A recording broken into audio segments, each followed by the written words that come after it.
सरकार के 9 साल और विदिशा सांसद जी पत्रकारों के सवालों पर उखड़ गए। मंत्री डॉ प्रभुराम चौधरी ने माहौल को संभाला।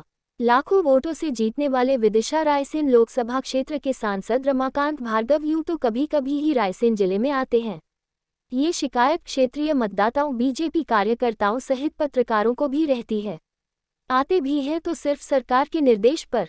आज फिर केंद्र सरकार के गौरवशाली 9 वर्ष पूर्ण होने के उपलक्ष्य में भारतीय जनता पार्टी कार्यालय में प्रेस वार्ता में सांसद जी स्वास्थ्य मंत्री डॉक्टर प्रभुराम चौधरी के साथ आए।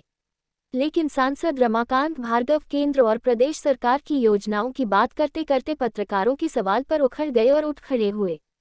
केंद्र सरकार के 9 वर्ष पूर्ण होने पर भाजपा यहां गौरवशाली 9 वर्ष मना रही है। इसी कड़ी में रायसेन जिला भाजपा कार्यालय में आज प्रेस वार्ता आयोजित की गई थी। आखिर सांसद की नाराजगी को स्वास्थ्य मंत्री डॉक्टर प्रभुराम चौधरी ने संभाला। स्वास्थ्य मंत्री डॉक्टर प्रभुराम चौधरी ने बताया कि केंद्र सरकार द्वारा देश के विकास को नए आयाम तक पहुंचाया है, तो वहीं आज सरकार के 9 साल और विदिशा सांसद जी पत्रकार वार्ता में उखड़ते नजर आए।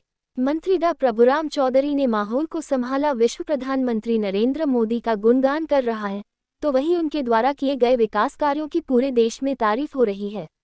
डॉक्टर प्रभुराम चौधरी ने लाडली बहना योजना के माध्यम से कहा कि मध्य प्रदेश सरकार बहनों का सम्मान कर रही है, तो कांग्रेस को इसमें बुरा लग रहा है। स्वास्थ्य मंत्री डॉक्टर प्रभुराम चौधरी ने केंद्र और मध्य प्रदेश सरकार की योजनाओं का जमकर गुणगान किया। आपसे एक सवाल था, प्रदेश में पिछले 20 साल से भाजपा की सरकार है और केंद्र में भी पिछले 9 साल से भाजपा की सरकार। सांची विधानसभा क्षेत्र में रायसेन शहर के नागरिकों को लंबे समय से आश्वासन दिया जा रहा है हर चुनाव के समय कि उन्हें रेलवे लाइन उपलब्ध कराई जाएगी, रेलवे स्टेशन रायसेन में आएगा। और क्या कारण है कि अभी तक रेलवे लाइन जो है वो रायसेन शहर को नहीं मिल पाई है? क्या ये पुराना जो जुमला है कि रेलवे लाइन लाएंगे और तारीख नहीं बताएंगे, क्या ये वही रहेगा या संभवतः रायसेन जिले के नागरिकों को रेलवे स्टेशन मिल पाएगा? पत्रकार मित्रों, आपने प्रश्न भी कर लिया और उत्तर भी आपने दे दिया, तो मुझसे क्या पूछना चाहते हैं ये बताएं आप। हमें आपका क्या प्रयास है? आप भी सांसद हैं, आपका क्या प्रयास है? ये प्रश्न सही है मित्रों। बात ये है कि आपको ध्यान होगा, स्वर्गीय सुषमा स्वराज जी ने इसी योजना के लिए शासन को, केंद्र सरकार को पत्र लिखा। उस समय से ये प्रक्रिया विचाराधीन है, उस पर कार्रवाई चल रही है। उसका एक पार्ट स्वीकृत होकर काम शुरू हो गया है, जो कि इंदौर तरफ से शुरू हुआ है। इंदौर, खातेगांव, रैटी, बुधनी तक आया है। बुधनी से वो बाड़ी तरफ आएगी और ये इस लाइन को आगे नरसिंहपुर तरफ जोड़ने का प्रावधान है। ये प्रक्रिया चल रही है, क्योंकि रेलवे का काम है, थोड़ा समय लगता है उसमें। निश्चित तौर पर मैं समय तो नहीं बता पाऊंगा कि आपको कितने समय में एक स्वीकृति हो जाएगी, परंतु निश्चित तौर पर ये स्वीकृति होगी। धन्यवाद। स्टेशन बने एक 39 करोड़ बेरोजगार है, उसके ऊपर क्या काम कर रहा है? 20 साल से आपकी सरकार है, अभी आपने 21 करोड़ में खर्च करा, बात सुन लो। लोगों को आपने काम दिया। अभी ऐसा है कि हमने काम जो दिया है लोगों को, और ये मुख्यमंत्री जी ने कहा है कि हम युवाओं को सीखो कमाओ की योजना से उनको रोजगार दे रहे हैं। हम कांग्रेस की तरह ढोल के लिए ट्रेनिंग नहीं दे रहे हैं। बजट आया था कुछ दिन पहले, आप सुनाई थी बजट की, लेकिन रायसेन के लिए बेरोजगारों के लिए उस बजट में क्या था कि ऐसा कि बेरोजगारों को रोजगार प्राप्त हो सके। आज 20 साल से ना तो यहाँ पर कोई इंडस्ट्री आई है, ना किसी प्रकार के रोजगार के संसाधन है। सीखो पैसे बांटने से ही सरकार पैसे नहीं, तो क्या लाडली बहना के लिए सम्मान के लिए 1,000 रुपए ना दें? नहीं, ये सम्मान सारे बेरोजगारों के साथ उठा के लाडली बहना, ऐसा नहीं है, बेरोजगारों को, ये नहीं है, बेरोजगारों को रोजगार ये बात नहीं। सीखो कमाओ, पंचायत को फंड नहीं दे रहे हैं। सीखो कमाओ उठा के आप लाडली बहना में सीखो कमाओ योजना के अंतर्गत हम युवाओं को रोजगार दे रहे हैं। नहीं, इसमें देखिए, एक मिनट, मैं बता दूं। नहीं, देखिए ऐसा है, नहीं देखिए ऐसा नहीं। भार्गव जी, आपसे एक सवाल था, प्रदेश में पिछले 20 साल से भाजपा की सरकार है और केंद्र में भी पिछले 9 साल से भाजपा की सरकार। सांची विधानसभा क्षेत्र में रायसेन शहर के नागरिकों को लंबे समय से आश्वासन दिया जा रहा है हर चुनाव के समय कि उन्हें रेलवे लाइन उपलब्ध कराई जाएगी, रेलवे स्टेशन रायसेन में आएगा।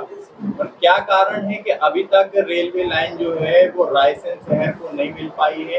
क्या ये पुराना जो जुमला है कि रेलवे लाइन लाएंगे और तारीख नहीं बताएंगे, क्या ये वही रहेगा या संभवतः रायसेन जिले के नागरिकों को रेलवे स्टेशन मिल पाएगा? पत्रकार मित्रों, आपने प्रश्न भी कर लिया और उत्तर भी आपने दे दिया, तो मुझसे क्या पूछना चाहते हैं ये बताएं आप। हमें आपका क्या प्रयास है, आप भी सांसद हैं, हाँ, आपका क्या प्रयास है? ये प्रश्न सही है मित्रों। बात ये है कि आपको ध्यान होगा स्वर्गीय सुषमा स्वराज जी ने इसी योजना के लिए शासन को, केंद्र सरकार को पत्र लिखा। उस समय से ये प्रक्रिया विचाराधीन है, उस पर कार्रवाई चल रही है। उसका एक पार्ट स्वीकृत होकर काम शुरू हो गया है, जो कि इंदौर तरफ से शुरू हुआ है। इंदौर, खातेगांव, रेटी, बुधनी तक आया है। बुधनी से वो बाड़ी तरफ आएगी और ये इस लाइन को आगे नरसिंहपुर तरफ जोड़ने का प्रावधान है। ये प्रक्रिया चल रही है, क्योंकि रेलवे का काम है, थोड़ा समय लगता है उसमें। निश्चित तौर पर मैं समय तो नहीं बता पाऊंगा कि आपको कितने समय में एक स्वीकृति हो जाएगी, परंतु निश्चित तौर पर ये स्वीकृति होगी। धन्यवाद। स्टेशन बना मेरा एक बात कर लें। 39 करोड़ बेरोजगार है, उसके ऊपर क्या काम कर रहा है? 20 साल से आपकी सरकार है, अभी आपने 21 करोड़ में खर्च करा, बात सुन लो। लोगों को आपने काम दिया। अभी ऐसा है कि हमने काम जो दिया है लोगों को, और ये मुख्यमंत्री जी ने कहा है कि हम युवाओं को सीखो कमाओ की योजना से उनको रोजगार दे रहे हैं। हम कांग्रेस की तरह ढोल के लिए ट्रेनिंग नहीं दे रहे हैं। सांसद जब बजट आया था कुछ दिन पहले, आप सुनाई थी बजट की, लेकिन रायसेन के लिए बेरोजगारों के लिए उस बजट में क्या था कि ऐसा कि बेरोजगारों को रोजगार प्राप्त हो सके। आज 20 साल से ना तो यहाँ पर कोई इंडस्ट्री आई है, ना किसी प्रकार के रोजगार के संसाधन है। सीखो पैसे बांटने से ही सरकार पैसे नहीं, तो क्या लाडली बहना के लिए सम्मान के लिए 10,000 रुपए ना दें? नहीं, ये सम्मान सारे बेरोजगारों की बात उठा के लाडली बहना ऐसा नहीं है, बेरोजगारों को, ये नहीं है, बेरोजगारों को रोजगार ये बात नहीं है। सीखो कमाओ, पंचायत को फंड नहीं दे रहे हैं, सीखो कमाओ उठा के आप लाडली बहना में सीखो कमाओ योजना के अंतर्गत हम युवाओं को रोजगार दे रहे हैं। नहीं, इसमें देखिए, एक मिनट, मैं बता दूं। नहीं, देखिए ऐसा है, नहीं देखिए ऐसा नहीं, अरे गलत आरोप है, अभी आते रहते। देखिए नहीं ठीक है, ये आपने बिल्कुल आपने सही कहा, लोगों को रोजगार मिलना चाहिए। और रोजगार के लिए मैं आपको बताना चाहता हूं कि मध्य प्रदेश में एक ही वर्ष के अंदर 1,14,000 युवाओं के लिए अभी सरकारी नौकरी मिली, अभी इसी साल के अंदर, और भी अभी प्रोसेस इसमें चल रही है। और जो सीखो कमाओ योजना है वो भी रोजगार के लिए। देखिए, आप व्यक्ति को सीखने के लिए 8,000 और 10,000 रुपए दिए जाएंगे काम में। जब सीखेगा तो 1 साल के बाद उसको परमानेंट काम भी मिलेगा। जो 12वीं पास है उसको 8,000 रुपए, जो ITI पास है उसको 8,500 रुपए, जो ग्रेजुएट है। तो इस योजना के अंतर्गत भी युवाओं के लिए रोजगार मिला। रही बात फैक्ट्री की और इसकी, आपने जो कहा, मैं भी लगातार प्रयास कर रहा हूं। अब लेकिन ये तो क्या उद्योगपति उद्योग लगाते हैं, मैंने खुद भी उद्योगपति मंत्री जी से भी बात की, मुख्यमंत्री जी से बात की है, और प्रमुख सचिव जो हैं उनसे भी मैंने बात की थी। अभी जो हमारे PHC में आ गए संजय शुक्ला जी, और यहाँ पर हमने SDM से बोल के, कलेक्टर से ये बोल के कि जो भी उद्योगपति अगर यहाँ आना चाहता है उनको जमीन भी उपलब्ध कराई जाए, जिससे और भी उद्योगों के जब लगेंगे तो लोगों को, युवाओं को रोजगार दिए। सवाल माननीय सांसद जी से करना है, हम लोग सब एक ही साथ हैं, सांसद जी, विधायक जी सब ज्वाइंट है, पार्टी एक ही बात है, दोनों साथ। ये बताइए, अपनी उपलब्धियां बताइए अपने कार्यकाल में, 4 साल की आपकी उपलब्धियां क्या है? केंद्र सरकार की उपलब्धियां बताई हैं मंत्री जी ने। हाँ, वही मेरी उपलब्धि है। आपने व्यक्तिगत रुचि लेके क्या रायसेन विधानसभा? नहीं, मैंने आपको बताया कि मैं हमेशा सांसद जी से चर्चा करता हूँ, उनके द्वारा ही सहयोग से जो भी काम हुए हैं उनमें हर एक हम लोग मिलकर करते हैं। सांसद जी और मंत्री जी, क्या भोजपुर विधायक सुरेंद्र पटवा जी के कांग्रेस में जाने की जो अटकलें हैं उससे आप कितना इत्तेफाक रखते हैं? ऐसी कोई बात नहीं। आपके पीछे का जो बैनर है वो देखिए ध्यान से, ऐसा लग रहा है कि भाजपा ने उन्हें किनारा करना शुरू कर दिया। मैं सांसद जी से छोटा सा नहीं, ऐसी कोई बात नहीं। नहीं, आपने वो बिल्कुल सही कहा। आज प्रेस कॉन्फ्रेंस माननीय को लेना थी, और जिसमें जो लोग अपेक्षित थे जिनको आना है, माननीय पटवारी का शादी है, इसलिए नहीं लगा। रामपाल सिंह जी भाई नहीं, एक मिनट सुन लीजिए।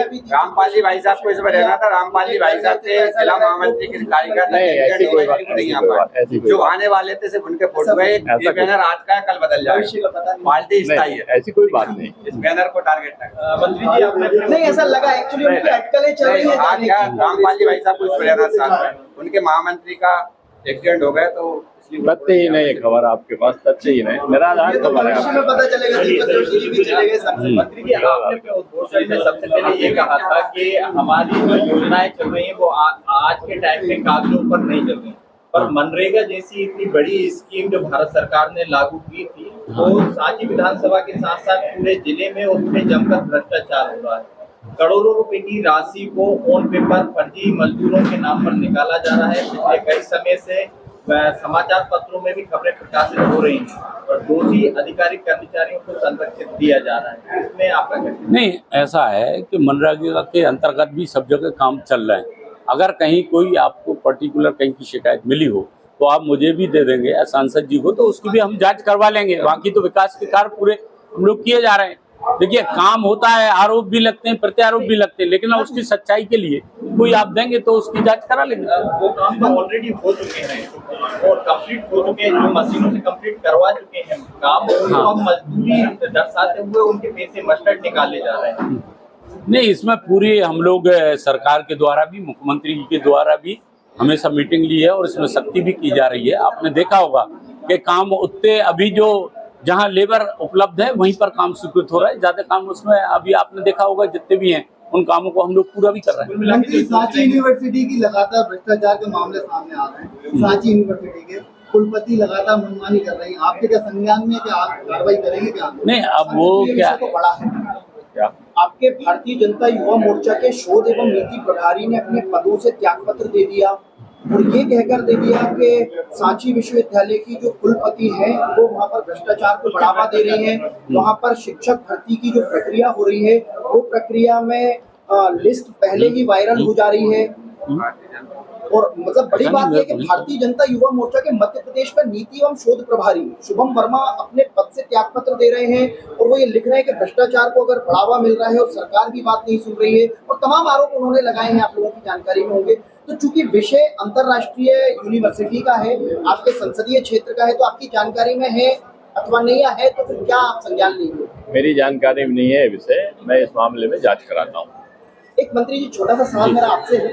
आप चूंकि निश्चित रूप से आपने बताया कि क्षेत्र में विकास के काम हो रहे हैं, निसंदेह दिख भी रहे हैं, माफियाओं पर क्या कार्रवाई हो रही है या आप लोग किस तरह के निर्देश दे रहे हैं? क्योंकि कार्रवाई होती दिख नहीं रही है। अवैध परिवहन, अवैध उत्खनन की बात करें तो सांची विधानसभा में कई क्षेत्र हैं, पत्थर खदानें हैं जो लगातार चल रही है, आपके संज्ञान में होगी। कई लोग हैं जो बरसों से 20-20 साल से करते आ रहे हैं, कभी कोई किसी का करीब है, कभी कोई किसी का करीब है।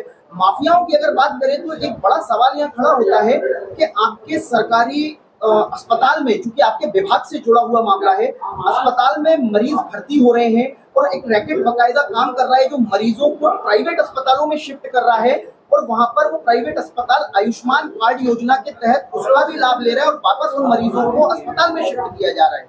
आप कहें तो डॉक्यूमेंट्री जब आप हैं, हम पूरे डॉक्यूमेंट के साथ आपको देते हैं, तो इस तरह की खबरें भी पहले आई हैं। रायसेन के अस्पताल का मामला है, जनसेवा का जो अस्पताल है, जनसेवा अस्पताल है, ये अस्पताल अतिक्रमण की जद में आया, कोई कार्यवाही नहीं हुई।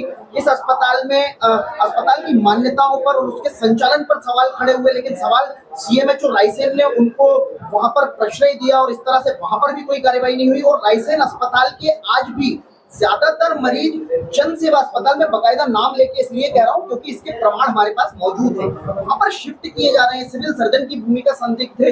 निश्चित रूप से एक सवालिया निशान है आपके विभाग पर और पूरे प्रबंधन पर। आपके जवाब देखिए, ऐसा है कि आयुष्मान जो भारत योजना है उसके अंतर्गत प्राइवेट अस्पताल जो चिन्हित है वहाँ भी इलाज पेशेंट करा सकता है। हमारा और सीधा ये है कि अस्पताल में मरीजों को भर्ती किया जा रहा है और एक रैकेट के द्वारा बाकायदा उनको शिफ्ट किया जा रहा है।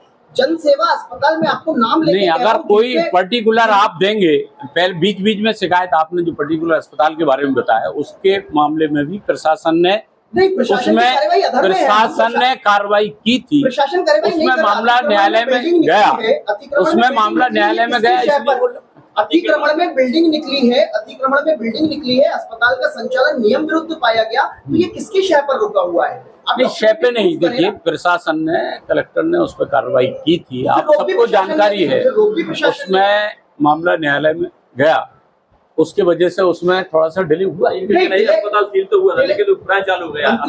मंत्री जी, हम आपको सच्चाई से अवगत कराने की हाँ। छोटी सी कोशिश कर रहे हैं। आपका कहना है मामला न्यायालय में गया, लेकिन न्यायालय में जो आपके विभाग को पक्ष रखना चाहिए, आपके सीएमएचओ ने तो अभी तक उसमें स्टे वैकेट ही नहीं कराया है। नहीं, अब जिसमें तो किस देखिए, तरह से रायसेन की देखिए, जनता ऐसा है, यूं ठगाती रहेगी। कोर्ट को फोर्स नहीं किया जा सकता है। सीएमएचओ की कार्यप्रणाली पर तो हमेशा से ये सवालिया निशान है कि वो इनको आगे देखिए ऐसा है, अभी अगर आप कभी अस्पताल में गए होंगे, पहले भी आप जाते रहे हम लोगों का होंगे वास्ता तो पड़ता है, क्योंकि सुविधाएं कई बढ़ बार, गई हैं, भोपाल नहीं जाते हैं। हाँ, तो इतनी सुविधाएं बढ़ी हैं, ठीक है, अगर कोई कमी आप बता रहे हो पॉइंट है तो उनको भी हम लोग ठीक करेंगे, समय लेकिन पर इतना अच्छा काम किया है।